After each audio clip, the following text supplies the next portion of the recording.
So, until now I had an iPhone 6s and it started annoying me.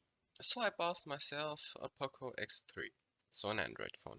It's a Xiaomi, I don't know, a Xiaomi Poco X3 NFC. Although Poco officially doesn't belong to Xiaomi anymore, but they work together. Also, I bought some screen protectors. Maybe I shouldn't have thrown them like that. Nah, it's fine. I mean, if they didn't survive that, then they're trash. Here we just have a nice clean black box. There's some information on the side. It says again Poco X3 NFC with easy access to the Google apps you use the most. Well, I should open it. I got my trusty Swiss Army knife. Und ich öffne es.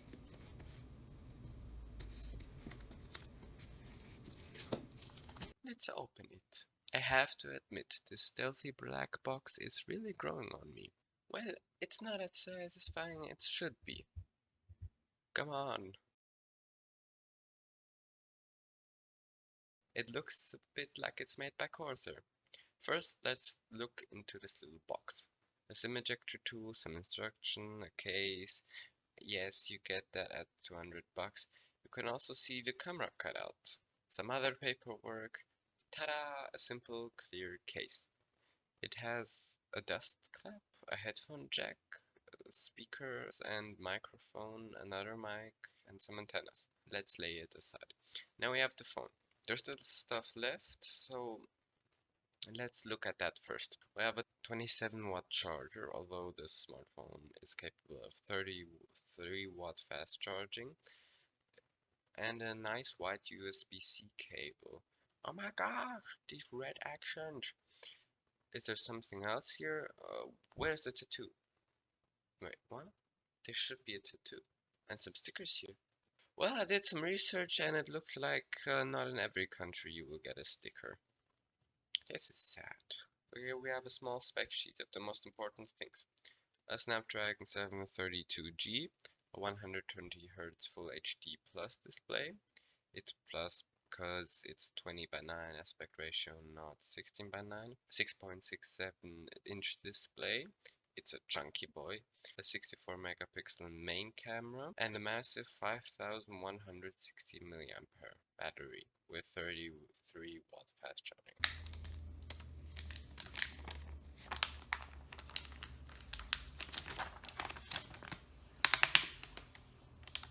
Beautiful. For some reason there is a sticker on the back. Made in China. Wow, how unexpected. And voila, the Poco X3 NFC in gray. Although it has a blue-like touch, and it really loves fingerprints. Up there, there's also a speaker with an indicator light. It's time to turn it on. Ooh, MIUI. After getting into work, we can now test this beauty. I have to say, it's way better than I thought. My expectations were high, but holy, I found it amazing how much you can customize. I mean, even the time display here is customizable.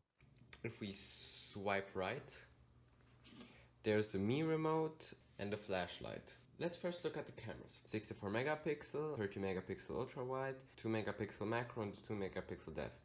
To be honest, I don't know which one's which.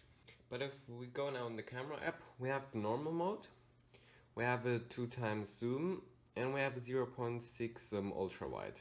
We have a photo mode, a video mode, a pro mode where you can say which lens your phone should use and some other stuff. We have a portrait mode for persons, and we have more modes. With night, 64 megapixel, really good shots. Short video, panel, document for scanning documents. Vlog, it makes like, gonna show something here.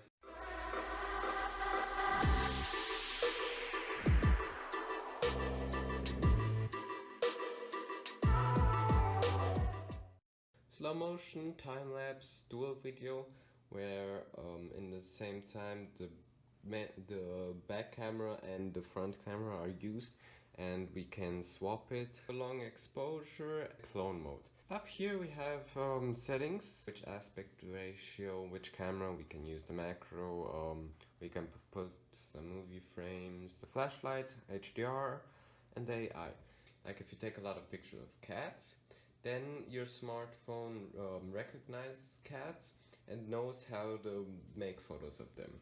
On the video, we don't have that many modes, but on the settings, you can say how many frames per second, what resolution. And there's a tracking moving object where, like, if you have a person or a car, it crops in and focuses on that. The fingerprint scanner is on the side and it's quite fast. I mean, it's a $200 phone. And well, I have to say, it just looks good, amazing. On camera, it looks quite bad, but in person, it looks really smooth. That's because of the 120 hertz. So let's have a look at all the specs.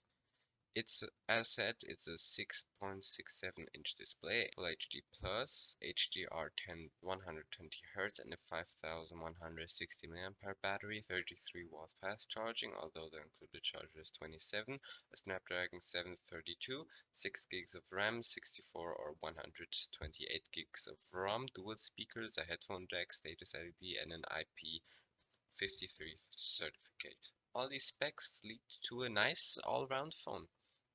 The Full HD 120Hz display is smooth, the Snapdragon makes it possible to see all those frames, and the battery lasts enough that you can enjoy everything even for more than a day. Gaming is also fine on it. Every game works, maybe not on the highest specs, but with the 128 gigs, you have enough space for many, many games.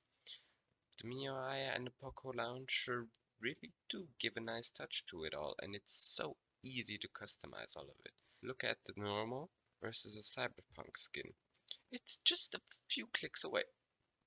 Well, I hope now you know that you don't have to spend 800 or more on an Apple or Samsung phone. You can just buy one from a smaller company for a smaller price. Xiaomi, Poco, OnePlus, Vivo, Infinix, Ricoh, Oppo, Motorola, and some others. They all have good phones at a good or reasonable price.